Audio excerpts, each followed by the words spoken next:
প্রতি বছরের ন্যায় এবারও যশোরের বেনাপোল সীমান্তের শূন্য রেখায় ভাষা শহীদদের প্রতি শ্রদ্ধা জানিয়েছেন দুই বাংলা।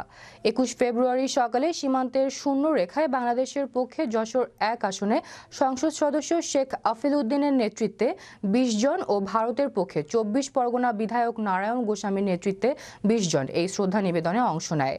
এ সময় সীমান্তে অনেকটা মিলন মেলায় পরিণত হয়। অপ্রীতিকর ঘটনা এড়াতে বিজিবি, বিএসএফ সহ বিভিন্ন প্রশাসনিক সংস্থা নিশ্ছিদ্র নিরাপত্তা জোরদার ছিল। থেকে ৭২ বছর আগে ১৯৫২ সালে ভাষার জন্য এদেশে একটা সংগ্রাম হয়েছিল এবং ভাষার জন্য পৃথিবীর নজিরবিহীন একটি ঘটনা।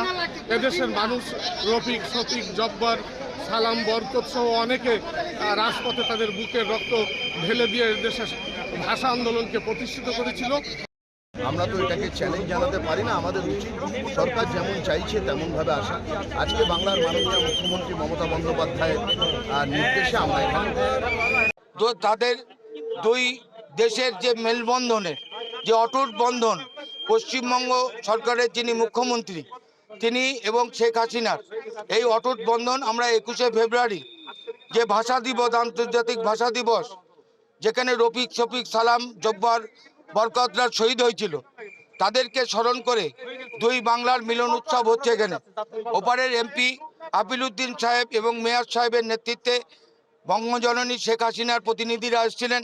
আমরা যারা বাংলায় মুখ্যমন্ত্রী মমতা বন্দ্যোপাধ্যায় বাংলার বঙ্গজননী তার যে নেতৃত্বে আমরা যারা প্রতিনিধি হিসেবে এসেছিলাম, তারাও এসে দুই দেশের মধ্যে একটা অটুট বন্ধন, বাঙালির ভাষা, বাঙালির প্রাণ, বাঙালির সম্মান সবটাই যেন সারা পৃথিবীতে অটুট থাকে, এই দাবি নিয়ে আমরা দুই বাংলা মিলিত হয়েছিলাম।